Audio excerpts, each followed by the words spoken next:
Hi everybody, welcome to the Horror Show. I'm Kevin J. Kennedy, and this evening I'm having a chat with Jeff Strand. How you doing, Jeff? I'm doing great. How are you? I'm good, thanks very much. It's nice to finally speak to you. I spoke Yeah. multiple times through Facebook Messenger, probably a few emails over the years. It's nice to finally get a chance to have a chat with you. Thanks very much for coming on. Oh, absolutely. So, I suppose I'll start by talking about obviously some of your books. I've got a lot of my books packed away in boxes and crates, and I've got about 1,000 books in the house, and I don't have space for 1,000 books on shelves. So I had a dig through to see what I could find, and I actually found the first, well, a few of your books, but the first book I ever read by yourself, I think was Pressure. But Okay. I don't have a paperback copy. I believe I gave somebody a loan of that a long time ago and never got it back. The second book I read after that was Mandibles, Oh, which yeah. I loved. But I think, a lot of your, I've got a few of your other books that I've got in paperback. Benjamin's Parasite, that was a favourite, loved it. The Andrew Mayhem series, Grave Robbers Wanted. Um, and I've got How to Rescue a Dead Princess. I also finally found I bought this book the day that it released on Amazon, and I've lost it until recently. So the fifth book in the Andrew Mayhem series I've still not read, or the sixth book because I know Suckers, I think, is sort of part of that series, isn't it? Yeah. Um, but as I say, I've still got that one to read. But I thought if we could talk a wee bit about Pressure, a lot of your books are quite comedic. They're obviously funny. Um, but Pressure was very, very serious. And then recently, not so recently, but I think it was maybe a year ago, you released the sequel to Pressure. Right. Um, was Pressure your first release? It was the first book I read by you, but was that the first book you had released, or had your books out before that? No, sure. I was a few books into my career when I did Pressure, but Pressure was the first book that was quote unquote serious because I had been just full on leaning into the comedy by then. I had, my first four books were just pure comedies because that's what I wanted to write. And then after Grave Robbers one, No Experience Necessary, I kind of got more into the horror comedy because I thought I should pick a subgenre and sort of stick with it. But then a few books in, it's like, all right, let's see what would happen if I did something that was more serious. And Pressure still has a lot of humor in it, but it's overall it's very dark, and it's my first one that would not be considered part comedy. And I was kind Yeah. of worried because I had, you know, established a brand name, a small brand name. I was a very minor author back then, still kind of a minor author now, but back then very minor. But I was worried, what are people going to say? Why is the funny guy writing this book? And it turned out to be by far my most popular one. And that came out in hardcover from Earthling Publications as sort of a small press thing. But then it was my first mass market release. It was published by Right. Leader Book. So for many people, that was their starting point because that was the first one of mine to actually be in bookstores. So it had, by far the widest audience. So there was the perception that it's my first book. It's actually not. I was a few books in, but it was the first one that was not a small press or an ebook. It was kind of the first really big one. And it, ended up being, I haven't had any major turning points, but it ended up being, a decent turning point. So it's kind of like a pretty big step up in my career. So Yeah, I think it might have been the leisure release that I had. I read a lot of their books, so I'm in Scotland, and I've spoke about it a few times that what you could get here was quite limited. We'd Borders bookstore that, and it was Anne Rice, Stephen King, um, Jack Ketchum, not Jack Ketchum, sorry, I mean Black. Sorry, Jeff, are you getting an echo when I'm talking? no, I hear you fine. Right, it was distracting me. There's an echo at my side, but it must be my laptop. As long as it's fine.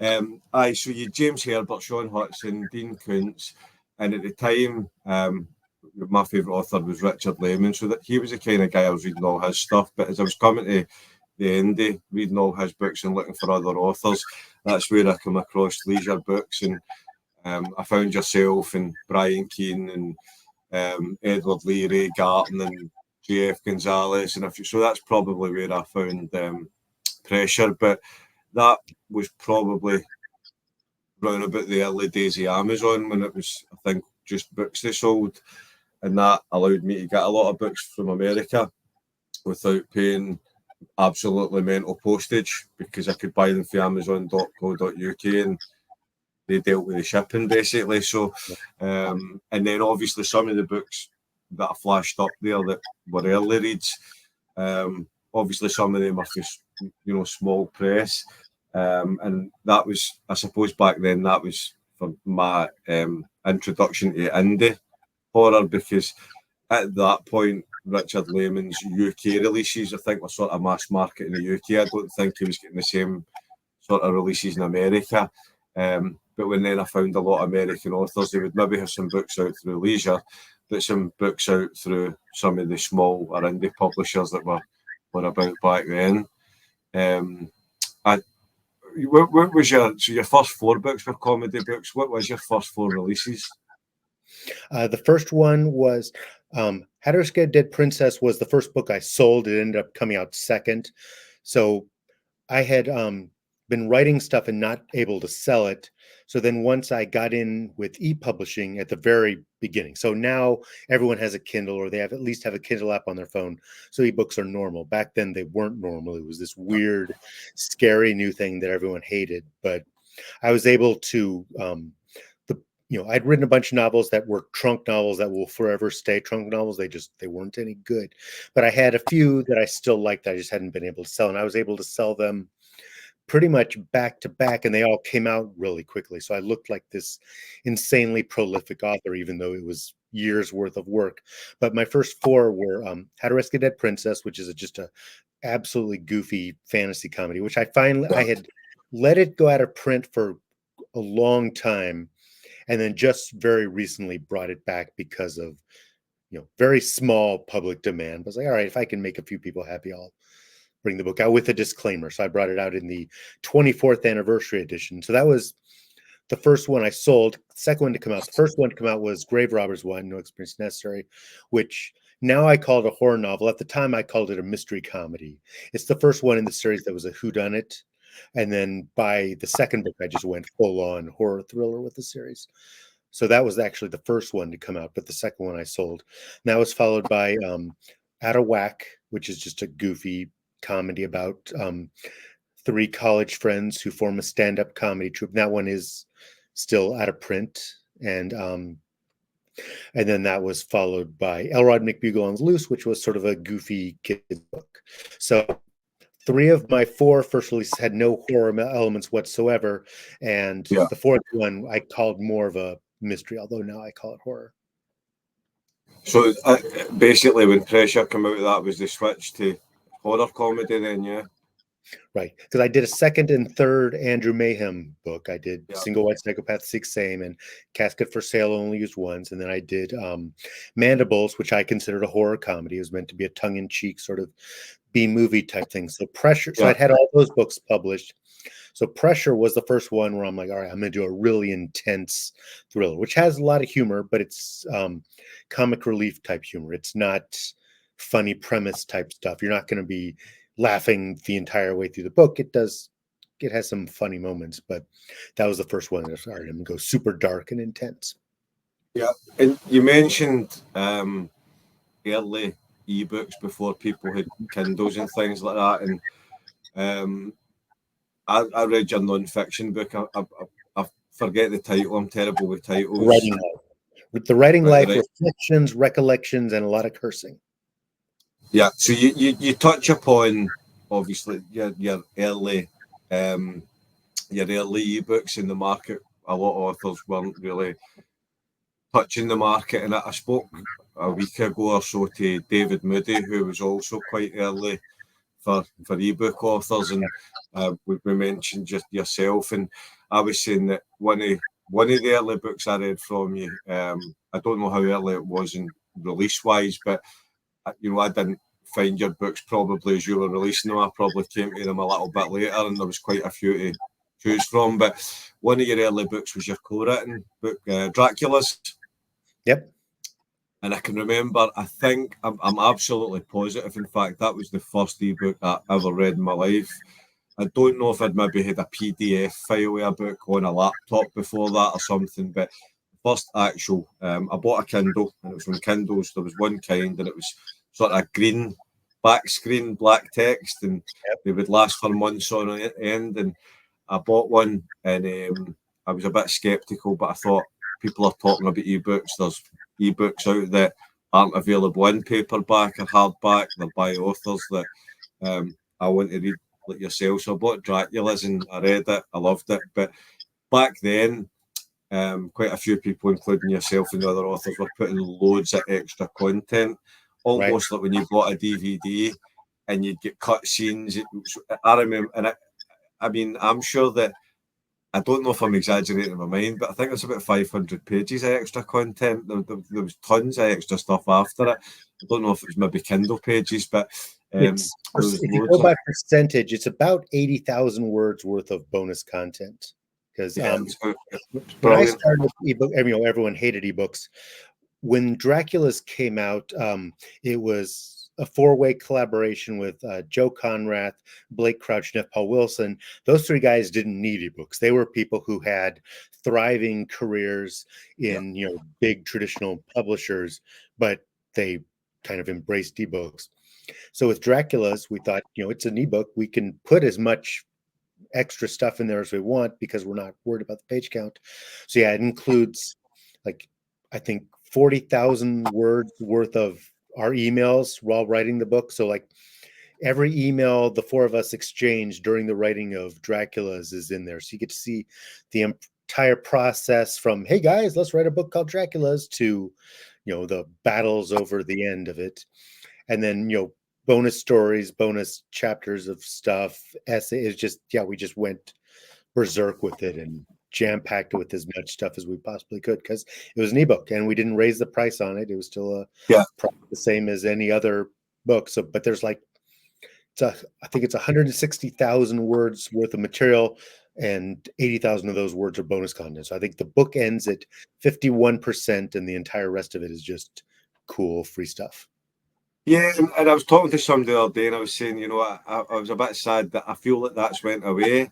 At the end of a book these days, and as you say, there's no extra cost. If you put an extra, 50% at the back of a paperback book, then you need to charge a lot more money because, if you're publishing through Amazon, the page counts up, so they're taking more money. And but with a Kindle book, there's no real downside. And I loved all the additional stuff at the back of Dracula's, and I thought, well, this is what ebooks are going to bring to the market. You'll get extra content, and it's went away. I think people now maybe publish the first chapter or 2 of their upcoming book or something, something they're promoting, but nothing really extra for that book. I have seen a few books where you get an extra, maybe short story or something at the end that's linked, which is brilliant. But I think it's quite sad that sort of went away for the Kindle or the ebook market. I as I said, that I found a lot of your books through Leisure. I wanted to sort of circle back to that. I'm positive it was a release from then. Did you release Dweller through them? Yeah, I came at the very end of Leisure. So they only did Pressure and Dweller. Wolf Hunt was, they had the cover. It was supposed to come out about 4 months later. So it was fully edited. They sent out advanced reading copies. We had the cover, we had everything. And then they sort of crashed and burned and closed their horror line. So I only got 2 books out of them. When Leisure it was sort of the rebirth because they were a big thing in the 80s, then they went away for a while, then they came back. I kind of likened their demise to the Rue Morgue ads because it used to be a full page ad for one book in Rue Morgue magazine, and then it was a half page ad, and then by the time right before I got with them, it was a quarter page ad that featured 4 different books, and then by the time I came out, they weren't doing Rue Morgue ads at all. So I got in there right at the very end when the distribution was not what it should have been, and then it kind of died right before my 3rd book came out. So I was at the very end of the Leisure days. Did I hear, obviously, as I said, I've read, I think it was before we started recording, or maybe not, but I mentioned I've read, I think 26, 27, maybe 28 of your books, because I forgot the non-fiction one there.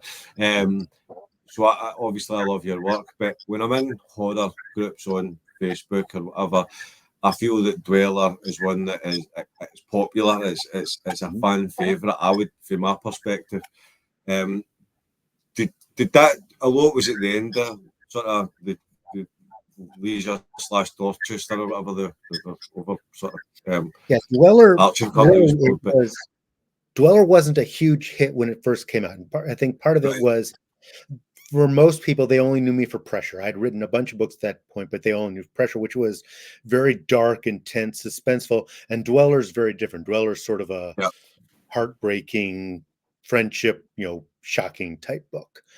So the initial reaction was, oh, we don't know what to think about it. This is a lot different from Pressure. It very quickly has gone on to become one of my most popular books by quite a bit. So it is, if I were to count up the number of, divide the number of fan mail emails I've received by the books, I think that is the one that by far I've gotten the most fan mail on. It's the one that continues to be one of my most popular books.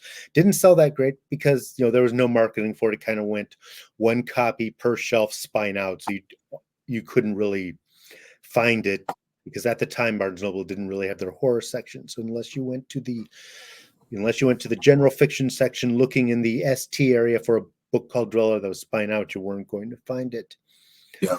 So, and at the end, it was at the end of Leisure, but it has gone on. Yeah, it's by far one of my most popular books. Is that after you get the rights back to it? Then did you self-publish that, or did that go out through somebody else? No, what happened was Amazon acquired the rights from Leisure, and it was basically, we will pay you all Leisure didn't pay me my royalties for it. And they said, here's how much you're owed. We'll pay you this, but then we're acquiring the rights. I'm like, nah, or you can forfeit your royalties and have the book back. And so I forfeited the royalties and got the book back, which turned out to be a great decision. So yeah, I self-published it as soon as I got the rights back, and it has remained self-published and has done very well for me. So yeah, it's a fantastic book. As I say, obviously I've read a good selection of your work, and it's definitely among my favourites. Do you think you ever going to write anything else more in that world? I have toyed with a book called Owen, and it would basically be sort of a companion piece to it, and it sort of would follow the same time frame, but entirely from Owen's point of view. And it's one that Owen doesn't really talk. He sort of gains the ability to speak in simple sentences as the book goes on, but an entire book from the creature's point of view. It's a fairly big challenge, and it's one of those books that every once in a while I say I need to get started on this, and then I never quite do. But at some point before I quit writing, which will only happen when I die, I may do it. It'll be called Owen. It'll be a companion piece, not a true sequel, sort of let's backtrack to 1946 when the book starts and then cover those 60 years again from a different perspective. But someday. I'll look forward to that. I'll be waiting. I'll check in every so often to see if you've started. No, that's certainly one of my favourites, and we've already mentioned the Grave Robbers Wanted No Experience Necessary, which is the Andrew Mayhem series. So I obviously haven't read the last book in the series yet, so I don't really know how that story finishes up, but I'm still going to ask you, is there going to be a continuation, or does the fifth book kind of close it off, or where are you at with? Because I think that's the character you've written the most, isn't it? Yep. What I tried to do was, I'm bad at sequels. So, the way to do sequels properly is, at least in indie book publishing, is to do them rapid release. You get them out very quickly. And I don't do that. Grave Robber, the first one came out in 2000, the second one came out in 2001. So I was doing it right then. Then the third one came out in 2004. Okay. But then there was a long gap. The fourth book didn't come out until 2011. And then the fifth book didn't come out till 2020. So I have very long gaps in between. And it's not the way to do it. You get definite diminishing returns on it. So the fourth book ended with the expectation that there would be a fifth book. It's not a satisfying resolution to the story. With the fifth book, what I wanted to say was, if there's never another Andrew Mayhem book, at least it's a decent stopping point. That's also what I did with Wolf Hunt 3, which has the same issue of, multi-year gaps between books. Yeah. So I'm not saying there won't be a 6th Andrew Mayhem. I'm not saying there won't be a 4th Wolf Hunt, but both of those series end on a point where if there isn't another one, it's a satisfying resolution. You're not, how could he end it on that kind of cliffhanger? It's a hopefully satisfying end of the series, but they weren't done to be definitive ends. It wasn't, this is the final Andrew Mayhem adventure. It was, maybe it is, maybe it isn't. We'll see. Yeah, I mean, as I said, I've obviously still got the last book in that series to read. I've read the 3 Wolf Hunt books, so I'm up to where you've obviously left that, and that was a fantastic series as well. I've just finished, because we'd been speaking about obviously you coming on for a chat, and I've got the books that I haven't read yet. I've got quite a lot of them, whether it be in paperback or lying about somewhere or in Kindle. So I had been talking to Todd Clark. I don't know if I think he sort of pre-reads for a lot of authors, so I'm guessing. And Todd Clark has been proofreading my stuff going back to 2007. So every book I've published since 2007, he has read before it came out.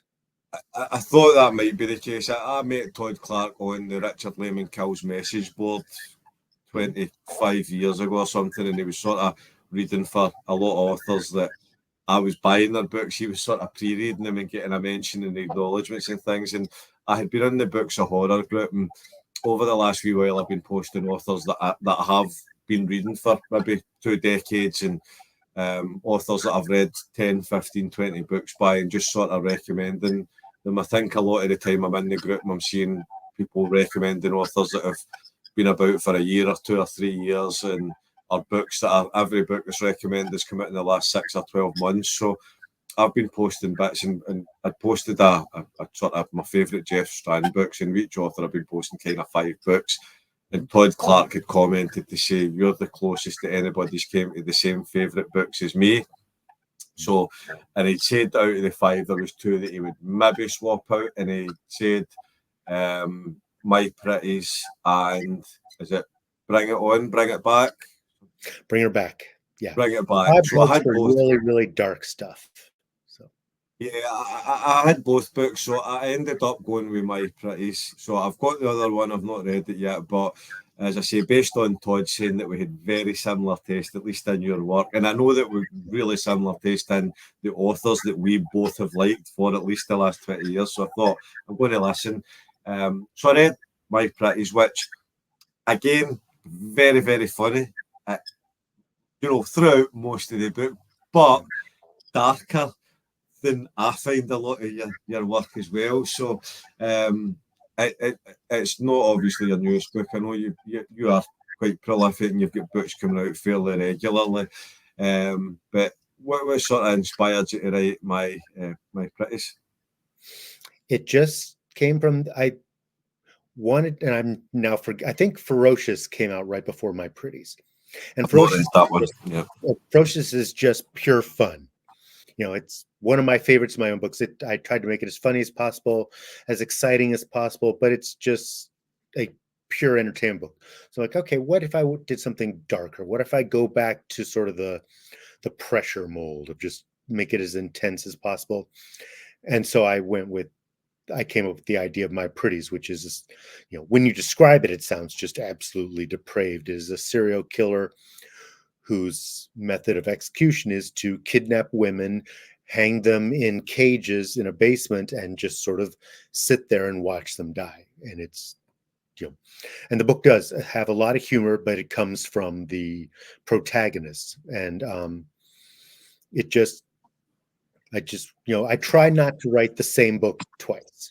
So if I did something light and funny, let's go way darker the next time. Okay, well, I've gone really dark. I don't want to follow My Pretties with something super dark. So I kind of reel it back. I try to mix up the tone so that you're not ever quite sure what you're going to get with me. And My Pretties, I would say, is pretty close to my darkest book, although Bring Her Back, another one of Todd's favorites, is like that too. Although Bring Her Back is more dark comedy, whereas My Pretties is more comic relief. But yeah, the inspiration just came from, what can I do that is dark and really scary and sinister? And that's the idea I came up with.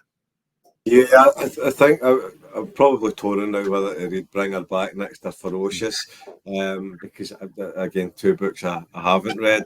I know what you mean about the kind of not doing the same book twice, and if you're writing something dark, something more humorous, and I suppose it brings me to two books I was going to mention back to back, and I've got quite a lot of authors that, as I said, I've been reading for years and I love their stuff, so I'm always trying to keep up to date with everyone.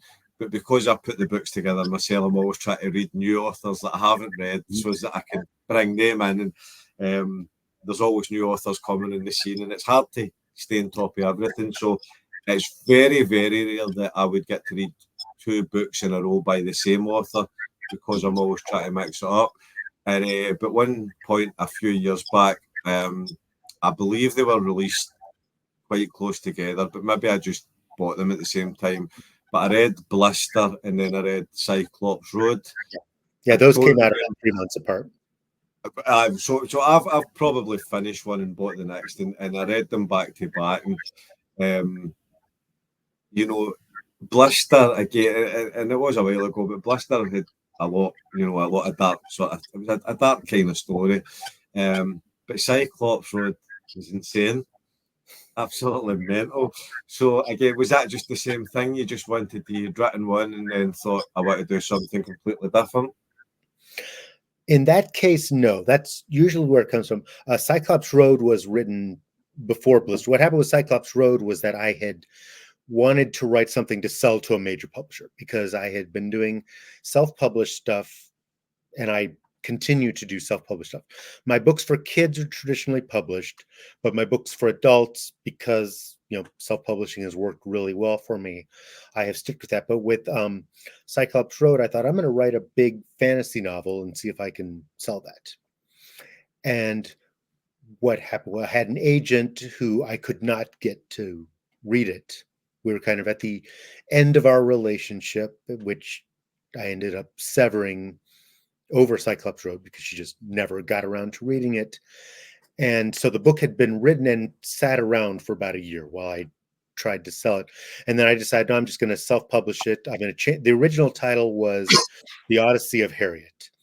And I thought, well, it's horror adjacent, so I can call it Cyclops Road, focus a little bit more on the Cyclops element. And so the book had been sitting, on my hard drive for a while before it came out. So that was more of a timing issue than a specific follow this up with this after Blister type issue. But yeah, in most cases, it's trying to mix up so that I'm not publishing two very similar books back to back. They're almost always horror. Every once in a while, I'll, Kumquat is not horror at all. Bang Up's not horror at all. But most of my stuff is at least, partially horror. But the genre has lots of room for everything. Creep Out is very different from many of my other horror novels. The book I'm working on now is, a lot different from other stuff I've done, but usually there's a strong element of humor and then there's an element of horror. But because the horror genre is so elastic and wide ranging, I can do a lot within that. Yeah, one of your books that I would say that, again, this is based on the sort of Facebook groups I'm in, what I see people mentioning. But one other one that I think is possibly a fan favourite is, am I getting the title right? Autumn Bleeds into Winter. Autumn Bleeds into Winter, yes. So it's kind of, a coming age tale. And I found that, and I think, a lot of people really resonated with it. I see it getting mentioned a lot. That to me was a bit sort of different in style for yourself. Do you feel that? Or? Yeah, it was, people love coming of age books. I'm one of those people. If it's a coming of age horror novel, I'm there. Boy's Life by Robert McCammon, one of my all-time favorite books. So yeah, I just thought, okay, I start a lot of times thinking, okay, what subgenre of horror haven't I tackled yet? And I've never done a full-on coming of age novel. Pressure, sort of, Dweller, sort of, but those start out that way and then they go into adulthood. I had never done one that was entirely from the kid's point of view. And it's coming of age. It's not young adult, it's coming of age because it's the narrator is an adult looking back at the autumn that turned into winter when he was 14 years old. And so I don't ever purposely say, okay, well, my last book was really gory, so this one needs to be less gory. It's just, what does the story require? In this case, the story required a more suspense-based tone instead of, gore and violence. So it just sort of, the story I came up with, which is about a kid who is absolutely convinced that the person who kidnapped his best friend is a neighbor, and is just, you can't get the police to believe him, so he's going to take the guy down himself. The story I came up with did not need lots of violence. It didn't need, lots of hardcore adult elements. So it's not a young adult book. It's definitely an adult book, but it could be a little lighter. It's not like My Pretties. You're not going to read Autumn Bleeds into Winter and think, oh my God, that guy is messed up. It's a little bit more mainstream just because that was the story I came up with to tell. But yeah, it was an immediate favorite. Like I said, Dweller took a little bit to catch on. Autumn Bleeds into Winter caught on immediately, and it has remained one of my most popular books. Yeah, I say it's obviously one of the ones I have read, and it was absolutely fantastic. I loved it. I do want to talk to you a little bit more about books, but in case I forget to come back to it, for quite a while, I believe you hosted the Bram Stoker Awards. Is that correct? I did it 10 years in a row. 10 years. So how did that come about? How did you end up being the host? I was asked to do it for the 2008 awards, I think. And yeah, so basically the guy running the awards, John Little, who's also a horror author, said, hey, you're kind of funny. Do you want to MC the awards? And turned out he didn't realize this, but I had experience MCing awards. I used to MC the Epi Awards, which were ebook awards. So I knew how to do it. And so I did it. And I guess I had only been to the Stokers once before. So I'd only seen one previous MC. Prior to me, they changed MCs every year. And it was not always successful. I wasn't there. I can't judge it, but I'm told they did not always go particularly well. So I think I demonstrated, a minor level of competence. And so I was asked to do it again. And then I did it again. And then again and again. And I think by the fourth time, I just became sort of the default person. I was like, okay, well, obviously Jeff's going to do it. So I did it 10 years. On the 9th year, I finished the 9th year, said, I'm really happy with the year that with the way that went. I should stop at 10. If I stop at 10, I'm giving a year's notice so everyone knows I didn't get fired. They know that there wasn't behind the scenes conflict. It's like, yes, he is voluntarily choosing to step down on year 10. So I knew a year ahead of time that the 10th would be my last one. Then I was happy with the way that went. And every once in a while, it's like, boy, I sure would like to be doing that again. But then I remember how much work it was. And despite the fact that I did it 10 years in a row, I didn't get any less nervous before each one. So basically, my Saturdays at StokerCon were all spent sort of nervously pacing around instead of, enjoying StokerCon. So from that perspective, it's kind of nice to just sit in the back and enjoy them as a viewer instead of a MC. Yeah. But yeah, 10 years. I was pretty happy with the way it went. I can understand that. I seen a bit of it one year, but I don't know if they generally record that, if that was a one-off. And I seen a bit of your presenting, and it was quite funny. But I've never seen anywhere online that just sort of has the Stokers. So I'm guessing, did they just film small parts of it? Or? I think the full awards banquets it depends on the year. I think the more recent ones, they started to get better video quality. When I first started, live streaming was in its infancy, and it just, they would have all kinds of technical problems and that kind of stuff. I obviously wasn't following the chat while I was emceeing, but I would look at the chat later and just be filled with, it's not working, it's frozen. So I don't think that the live streams work pretty well. I know I wasn't able to make it last year because it was 2,000 miles away. So I watched it live stream. It was pretty much just like watching any other TV show. Yeah, it's came a long way. Stuff like that. It's definitely we couldn't have probably done this, back then either. So things have moved on. You mentioned John Little. I'm guessing that's John R. Little, Yep, the John author. Arley. Another one of my favourite authors, and I also found him on the Richard Lemon Kills message board where I met Todd Clark, so where I spoke to him for the first time. So back then, I believe when I went on it, John was writing The Memory Tree, which I think was his first release, and I've got a copy of that. Absolutely loved it. And then went on to read. I've read 90% of his work. I've read almost everything that he's released. John's another great author. I really enjoy his stuff. I didn't know he sort of ran the Stokers, though. I had no idea. I just knew him as an author, as I say. Yeah, they have volunteers. It's usually a different person sort of running it each year, and at that particular year, and it's their responsibility to find somebody. And I think I lucked into him saying, "Hey, Jeff, want to do it?" Like, sure. So I was going to go to the Stokers, I think 4 years ago or something. They were coming to the UK, to Scarborough, and unfortunately, COVID struck. So I had tickets, but it got postponed, and then it got postponed again. And then I'd heard that a lot of the people that were coming had dropped out. I'm guessing they probably lost money, flights, or fed up rebooking, or had other priorities. And by the end, I thought, I'm going to spend a lot of money because I'm in Scotland. It was down in England, and you go down there. I'd paid for the hotel and everything, but I could get the money back because it was kept getting moved. And I just thought that was my opportunity probably to go. But I think when they end up, it probably didn't turn out anyway like they had wanted it to, when giving an initial date to people, and people saying, "Oh, I'll come and attend." So I've never been to America, so I've unfortunately never got to attend the Stokers or any really large horror conventions, but maybe one day. Yeah, come on down.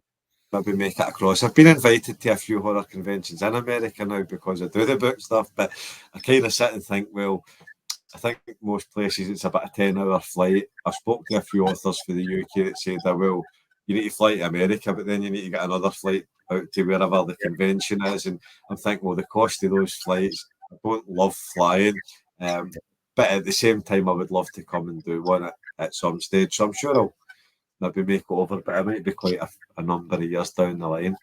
Well, I'll buy you dinner if you ever make it down here. So it's a deal. I'm in. I'll bring a bag of books for you to sign. So, as I said, I wanted to talk to you a little bit more about books, and I've obviously mentioned multiple of your books. I'm not going to go through every book you've written that I've read because we would be on for hours and hours. But I was wondering sort of what influenced you to write. Did you always write from a young age, or were you a big reader and decided to give it a go, or how did you get into writing? I've always wanted to write, which I don't know where it comes from. I know my parents always liked to read, and they read to me a lot, but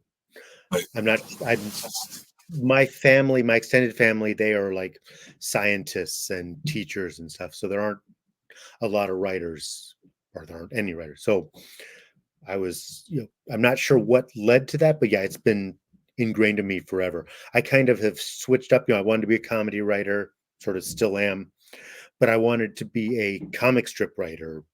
When I was growing up, I wanted to do the next Peanuts or Garfield. So that was kind of my dream. Then I realized I could write the jokes, but I couldn't draw them very well. So I sort of switched that. For a while I was doing screenwriting. Now I'm doing screenwriting again. But in high school and college, that's kind of what I was really focused on. And then I switched to novels, and I've been doing fiction since then. But yeah, there wasn't any moment like, yes, this is what I want. I want to be a writer. I just always really liked to read. So it kind of came from that, but I'm not sure there was no eureka moment that turned me into a writer. I always wish I just made up a better story about that, and then in this moment I decided that what I want to do with my life was right, but it was just always there, and I don't know where it came from. Yeah, I think most writers I speak to either always wanted to write or they always did write. See, I was scribbling stories when I was 5 years old and things, and obviously I don't write anywhere near as much as a lot of the writers that I talk to and that I read.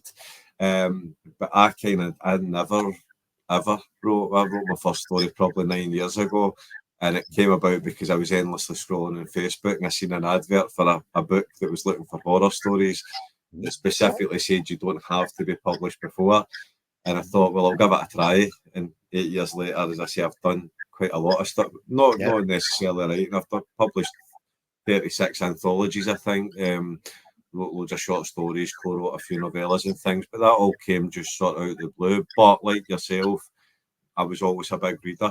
You know, my mum and dad weren't big readers themselves, but they always bought me books. They always sort of encouraged me. I don't know if you get it in America, but in the UK you would get the Scholastic Book Fair. Oh yeah, absolutely. They would roll in bookshelves, and every week we would put away 50 pence or whatever, and you'd save up some money. And my early days were point horror. A mixture of authors. R.L. Stein, who does Goosebumps, was one of them. I think they're probably more aimed at teenagers than slightly older audience maybe than Goosebumps, but they were still kind of kids' books. But I read loads of them, and then, as I say, when I was 15, I came across my first Richard Lehman book, which was Darkness Tell Us, and it blew me away. And as I say, over the next maybe 4 years, I read literally everything that he released, and it went for there. So I loved reading horror. When I was younger, I watched a lot of horror, but as years have went on, I read a lot more than I watch. I don't watch a massive amount of television, but it's always interesting to hear sort of how people come about. So you said you did read a lot. Who were some of your favourite authors to read then? Growing up, I wasn't into horror. So for me, it was Beverly Cleary, Judy Blume, the Encyclopedia Brown books, the Great Brain books, like that kind of stuff. And kind of lighthearted romp books were sort of my thing. I got into horror in high school just because, and it's the standard entry point of like, you know what, I keep hearing about this Stephen King guy. Let me see if he's as good as I've heard. So I read Christine. I was like, yep, he absolutely is. And then I just, read every Stephen King book I possibly could. Probably my biggest influences on my humor writing were Douglas Adams, because I read Hitchhiker's Guide to the Galaxy. And I was writing, really stupid, silly stuff with my friends, but I never imagined that you could actually publish that. So I read The Hitchhiker's Guide to the Galaxy, and it's like, wow, you can be this goofy and actually get a legitimate book in bookstores. I didn't know that was allowed. So that was kind of like a life-changing moment for me. And then in nonfiction, Dave Barry, because he was just as juvenile and stupid and hilarious, and he had a thriving career. So those two had I think you can see the influence of both of them in my ranks, especially the earlier comedic stuff. Yeah. But as far as the horror didn't come until high school. Stephen King, read every Stephen King book I could find. Once I'd exhausted those, then let's see if this Dean Koontz guy is any good. He was. I read every Dean Koontz book I could find. Okay, I've exhausted all the Dean Koontz books that are currently available. All right, hey, let's try Robert McCammon. Oh my God, like Robert McCammon even more than Stephen King and Dean Koontz. And so I read every McCammon book. So I'm like what you had said earlier, where you try to mix up what you're reading. That's what I do now. Now I very rarely read two books by the same authors back to back. But then I would discover an author and then just try to, exhaust their entire backlist. It was like every Stephen King book, every Dean Koontz book, every Robert McCammon book. The very first thing I ordered online, because like you said, Richard Lehman books weren't available in the United States very much. Yeah. So I had a friend who's like, oh, you like Richard Lehman? He actually has tons of books that are only available in the UK. And so the very first online purchase I made was from a bookstore in the UK that had, I think, 15 or 20 of his Richard Lehman's headline books. So I just got this big box filled with Richard Lehman paperbacks, and that's all I read, until I'd read all 20 of them. So, and Richard Lehman was an influence, not from a standpoint of this is what I should do, but it kind of showed me that you could do what I did, which was very light description, very dialogue-driven type stuff. And Stephen King isn't like that. Dean Koontz isn't like that. Yeah. Cam is not like that. But my book's very sparse on description, very sparse on character description. And I was like, I'm probably doing this wrong. And then I read Richard Lehman, especially his early stuff. That no, I'm not. That's a valid way to. Better for me as a reader. I think it's down to taste. You know, some people would argue all day, you know, that Stephen King's better, and you know, for some people, then he probably is. But I think, you know, for Lehman obviously also hold a sort of special place in my heart, because to me he was the guy that got me into adult horror fiction, and reading sort of maybe 40 books by the one author back to back is something that I have never repeated, and it's my early nostalgic memories as well. So there's a lot there for me with Lehman, but I think the reason that I was so captivated was because of his style of writing. Sometimes King's a bit heavy, and if you're not in the right frame of mind to read that kind of book, you find yourself sitting it down and maybe not as eager to pick it back up. The pace, which is a big factor in what I enjoy reading, was a lot faster in a Richard Lehman book, and that was what made me kind of constantly pick the book up, which meant I'd finish a book in a week and on to the next book and constantly pick that up. And you know, and then after that, when you find an author that you like some of their books, or their pacing slow, they maybe don't speak to you quite as much, there's not the same urgency to go back. I'm not sure that's the reason that I started reading loads of authors and mixing up, because I did find quite a lot of authors I liked. But what happened was I had tried multiple authors I found in UK bookstores that just weren't right for me. They sold really well. Obviously, people liked their work, but I didn't enjoy them anywhere near as much as a Lehman book. But on the Richard Lehman message board, I think not that long after Richard had passed away, there was still some people going on, and I'd left a post to say, so far, this guy's my favourite author. Who else do you enjoy reading? Who's your favourite authors, and what's your favourite books by them? And the same four names kept coming up at that point. And at that point, it was Brian Keane, Edward Lee, Jack Ketchum, Ray Garton. So they were the four that I found. And the book that I bought by each one of them, I loved. So that's why I went and bought another book by each of them. So you were kind of working through one book by each author, maybe repeating. And as I said earlier, then after I had done that for a while, I came across like yourself, J.F. Gonzalez, Rath James White, probably a few other authors that slip my mind at the moment. But then you've got 8 or 10 authors that you really enjoy, and you want to read all their stuff, but you end up doing 1, 2, 3, 4, 5, 6, and then going back to the start. And as I said, these years have went on. You know, there's always more authors coming out. A lot of them are about for a few years and they disappear. But you know, I'm always sort of trying new people, and it's hard now to just sit with one author and read 10 of their books in a row when you get new books drop all the time.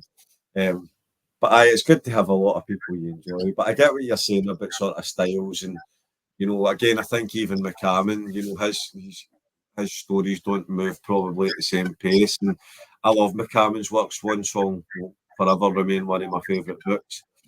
But you know, it's not really sort of paced like one of your books or like a Richard Lehman book. Very different style of storytelling. So, and it's good to have a wee bit of variety as well. I think, you know, you don't always want to read the same types of books. So you spoke about people you kind of read pre-reading horror, and then obviously your horror authors you were reading a lot of in your early sort of horror reading days. Do you read anybody for that? Do you follow the indie market much now? Do you read any new authors that you're enjoying? Yeah, I read kind of a random assortment, and not everything I read is horror, but I love he no longer writes as David Wong. I think it's now Jason Pargin, so he writes under his real name, but he did the John Dies at the End series. And so I actually got to blurb the very first John Dies at the End. It was a small press book, and I got sent an advanced copy to do a blurb. I was like, my God, I love this. And then, of course, he turned, into a New York Times bestseller mega author, but I got in on the ground floor with that one. So I love, his stuff is great. I'm really looking forward to his new one. I'm a big Edward Lee fan just because it is just the tongue-in-cheek tone, the way he does books that aren't jokes. They're laugh out loud funny without being joke driven. Yeah, So they're insane. in terms of pure insane. entertainment, I really like his stuff. I like Yeah. Chris Ruffy a lot. Obviously, Brian Keene, I really enjoy. Yeah. There's a lot of, I'm kind of impressed by a lot of the new batch of horror writers, which of course makes me sound old, but I'm not part of the 80s horror boom, but I'm certainly not part of the bold new wave of splatterpunk authors. So I accept that. Yeah, every sort of 10 years you get like a kind of a new influx of authors, and then as I say, I think 2 years, 3 years, 4 years into it, a lot of them fall away, and then by the end of the decade, a lot of them quit. And I was talking to somebody the other day, and I was saying that I've been at this kind of, whether it's publishing, writing, whatever, been slightly involved in the horror world for about 8 years now, and a lot of the authors, even if I look at my early anthologies, a lot of guys who were becoming popular, releasing books fairly regularly, they're gone. They've stopped, and I would say that a really high percentage of people that were writing when I get involved are gone now, and it's quite sad because some of them you really enjoy their work, and they get 6, 8, 10 books out quite quickly, and I think for a lot of people they don't get to quit the day job, and that was the kind of aspiration, and then they just fall away from it. But that is sad because there's a lot of great authors out there. I mean, everybody that you mentioned there, I've read. Like I've read, I would say again, the bulky Brian Keene's work. I've read the bulky Edward Lee's work. Christopher Ruffy, I think I've read 4 or 5 of his books so far. Definitely got more to read, but it's an amazing the selection of work that's out there, and I think that ebooks has definitely helped with that. Yep. Kindle Direct Publishing has definitely helped with that, and there's a lot of authors I've followed back through when they were working with Leisure, and they then went on to small presses and indie presses, but a lot of them now maybe release every second book as a self-pub, so they're probably getting more stuff out than they would if they were working just with these companies, or maybe that's what's allowed them to go full-time writing, because they're keeping a bigger percentage of the money while still getting some of their stuff advertised through the indie publishers. So it's nice to watch the market and see what's going on. I think there's been a lot of positive changes. I'm sure there's a lot of people that would talk about some of the negative stuff that's came through it, but I like having a variety. You can always go to Goodreads and read the reviews and see if overall a book's looks like something that you fancy. But obviously talking about the market and modern things and upcoming things, have you got anything coming up that you can tell us about? Any upcoming releases you want to share? My newest book just came out. It's like right there behind me, Snuggling the Grotesque, which is my 6th short story collection. So it is, just goofy, gory. It's probably a little heavier on the humor than some of my prior collections, but if you liked the previous 5, you'll like this one. If you did not like the previous 5, this isn't going to be the one to change your opinion. My next kids book, because I had done 5 young adult comedies for the past decade, and now I've been doing some middle grade horror novels, and so the first 2 are already out. The third one will be out April 2025, and it's called Finders Keepers, and it's about a very sinister scavenger hunt.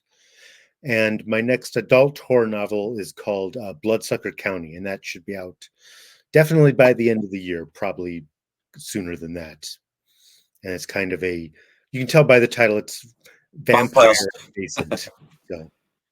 Yeah. Well, I've spoke to a few authors about this, and I think when you go to sort of classic monsters, they kind of come in and out of fashion. For everybody at one point is loving zombie fiction, and then everybody for ages is loving vampire fiction, and then it's werewolves, and they kind of come circular. And I was talking to myself and Simon Clark and Gord Rollo had been in the Dark Tides book 17 through Crystal Lake Publishing, and when we were talking, we were saying, well, the 3 is quite fancied writing a vampire novella each. So that was what we agreed on, and that's what we've done. But previous to that, I had obviously released my vampires anthology, and at the time, you know, I spoke to some people, and some people were saying vampires aren't that popular right now. And you know, it's probably not a good idea to write a vampire book at the moment. And then I was talking to Simon Clark, and he was saying, well, when I wrote Vampiric, which was his sort of early success, everybody was telling me nobody's interested in that, right? Don't do it. And we obviously did it, but I had recently before that, Tim Curran had released a vampire book, and it was like 3 novellas that were sort of joined in. I don't want to say it's not Dancy the Blood Devils, it's something Blood Devils. As I said, I'm horrible with book titles, but it was brilliant. I thought it was brilliant. And just previous to that, Brian Keane had released a vampire book, I think it was called With Teeth. Yep. Yeah, and that was brilliant as well. So I had read a few recent vampire books that I thought they were fantastic. And I'm always more about, well, what do I want to write, as opposed to how well this might sell right now, whether that's right or wrong.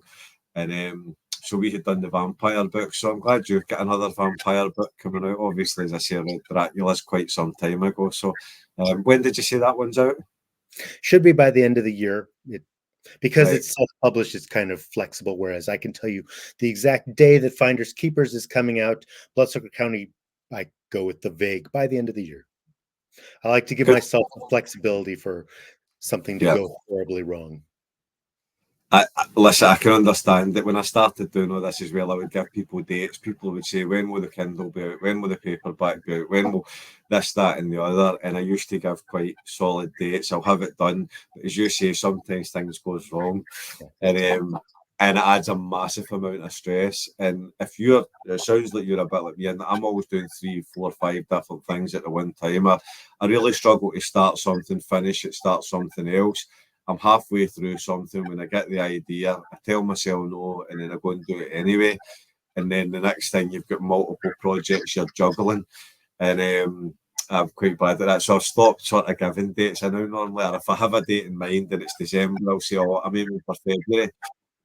That way I've got a bit of a window. If I'm going to self-publish, I might as well take advantage of the good parts of it, which are I can put the book out whenever I want. So I don't need to. I generally just tease release dates, but I don't tend to give it a specific date because you never know what's going to happen. See, the thing I've found with myself as well is that it's great having that flexibility, as you say, if you're self-publishing, it's up to you really. But I've also found that if I have a deadline, I'm better a bit under pressure. You know, I can do nothing. 4 weeks left, and I'm like, well, I need to do X amount a day to get this across the line. And I probably do the bulk of the work in the last month. So I'm writing a prequel novella to my only, until that recent release with Simon and Gord, I'd only ever wrote one solo novella. So I'm writing a prequel to that novella, and it was everybody kind of, or a lot of people in the reviews mentioned a specific character, and I thought I'd love to write a backstory, how she became that character. So I've done it. I'm a few thousand words away from the end, but I've been writing it for about 2 years and just kind of dragging my feet. Every time that I've got an idea for an anthology or something else, I go and do that. And then I thought, well, I want it out for Halloween. I released the first book round about the 1st October, which was called Halloween Land. And I thought, well, this book is the prequel. It's set, you know, the same setting will be in it, give or take. And I thought I'd like to release it for 1st October. But after all that time, I've been battering in and writing it almost every day for quite a few weeks now. So I think that having the pressure of a deadline is a good thing for me. But if I don't get it finished for the 1st October, then, as I say, it's not like there's a publisher breathing down my neck. I've still got a wee bit of leeway, but I like the pressure of having to get something done, but also like not too much pressure where I can push it back and not get into any trouble.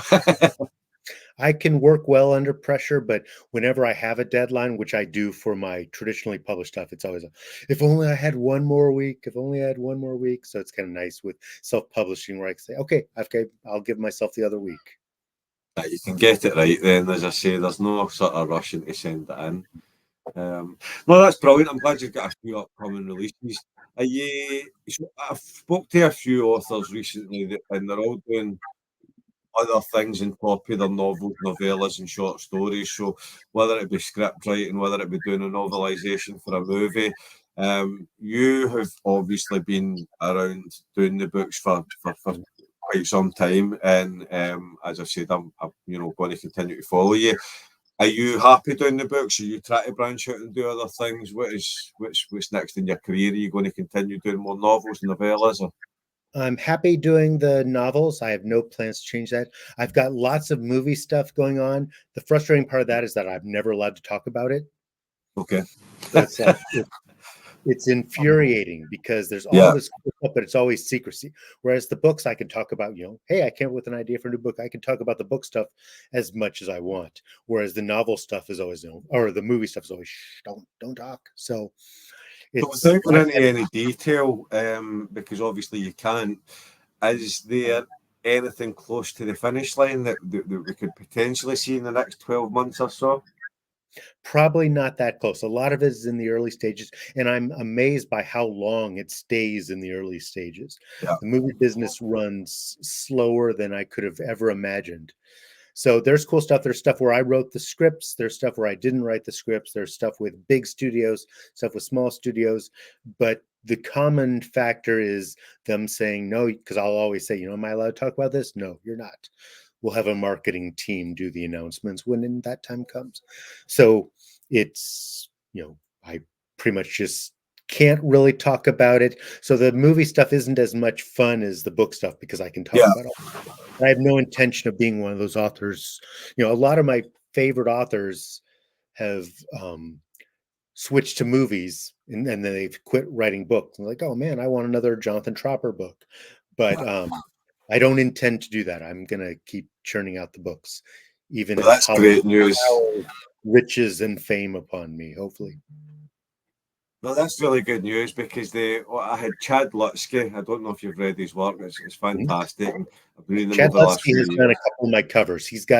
I haven't announced it yet. He did a really good cover for a book that I'll be announcing after Bloodsucker County's out. So it's very good. And he did the cover to Creep Out. Right, okay. I've been reading Chad's books for maybe the last 5 or maybe 6 years, roughly. I'd said to him, he was on the last episode of the podcast, episode 6, and I'd said to him I'd read 2 of his novels and 7 of his novellas, but it turned out I'd read 8 of his novellas, so I've read a good chunk of his work, and I love it. And he sort of announced on my podcast episode that he's kind of stepping away from writing. So that was sort of massively disappointing. So I'm really glad you said that you're not stepping away from writing. That's that's good news. Even with what I've done, you don't have anywhere near the amount of creative control. So if I write a book, it's my book. Yeah. So I kind of want to continue to have stuff with my name on it that I have, the final say on. I'll keep my fingers crossed. I would love to see some of your stuff turned into movies. That would be amazing. I've seen them sort of B movies coming out of Jack Ketchum. A few of his books were made into movies, which I quite enjoyed. I think Edward Lee had 1 or 2 of his books made into movies. Yeah. We actually got to see Header there's a convention in Austin, Texas called KillerCon. And we got to watch Header with Edward Lee on Zoom watching it with us. So that was a lot of fun. Amazing. I've heard of KillerCon. I've seen people speak about it online. I'm sure that I think is there something. I think he had 2 of his books, but I knew Header was one of them. And as I say, there's a few for Ketchum. Brian Smith, was it 68 Kill? They made one of his books into a movie, which was a decent watch as well. But it doesn't happen quite often enough. But at the same time, like yourself, I've spoke to quite a few authors that have a few things in the pipeline. And similar idea, can't really say too much about it.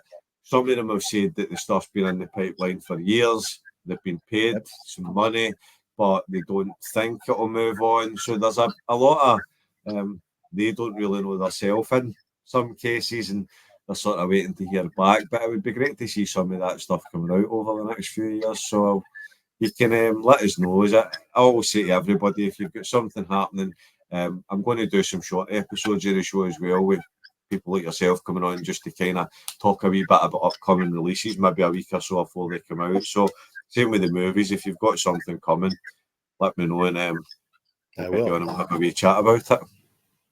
I will. I'll let you know. But I'd just like to say thanks, Jeff. As I say, it's been an absolute pleasure speaking to you after a lot of years reading your books. And as I say, we've obviously worked together a few times on the anthologies. As I say, hopefully we'll work together another few times. But as I say, if I ever make it over to America, to go to one of the big conventions, I'll let you know, and hopefully you're not too far away from it and we can meet up. Yeah, do it. Come to KillerCon 2025. Where is KillerCon, Texas, or does it move about? Yep. No, it never moves around. It's Austin, Texas. Texas. I thought that. So, yeah, I need to look very, at. very hot. I can imagine. I need to look at. I mean, even for myself, even if there's a flight straight to Texas, I'll still need to get a flight from Scotland down to London probably. So there is a bit of movement in it, and that could even mean taking an extra day either side. So it's something that I'll need to look at. But the more that I do myself, the more likelihood that if I could cut, as much as it'd be amazing to come as a guest and just wander around talking to people that I've been reading for years and years and buying some books and having fun. I think the reality is if I'm going to come over, it would be great to have a table and sell some books as well, and maybe cover a little bit of the cost of coming over. So they've got a deal with him. So KillerCon 2025, I'll buy you some Texas barbecue and you can sell some books. Sounds amazing. I'll need to look into that. When does KillerCon happen? What month of the year is that? It's August. August. Plenty of time then. So as I say, it may happen. I've got a few releases coming up. Things are going pretty well. So, and the more books I've got, the more option I've got to bring and sell. So, no, that would be amazing. As I say, I hope to make it over one day and meet up with you face to face. Yep, I'll be there every year. So, brilliant. Well, listen, thank you very much again, Jeff. Well, thanks for having me. This was a blast. You're more than welcome, my friend. All right.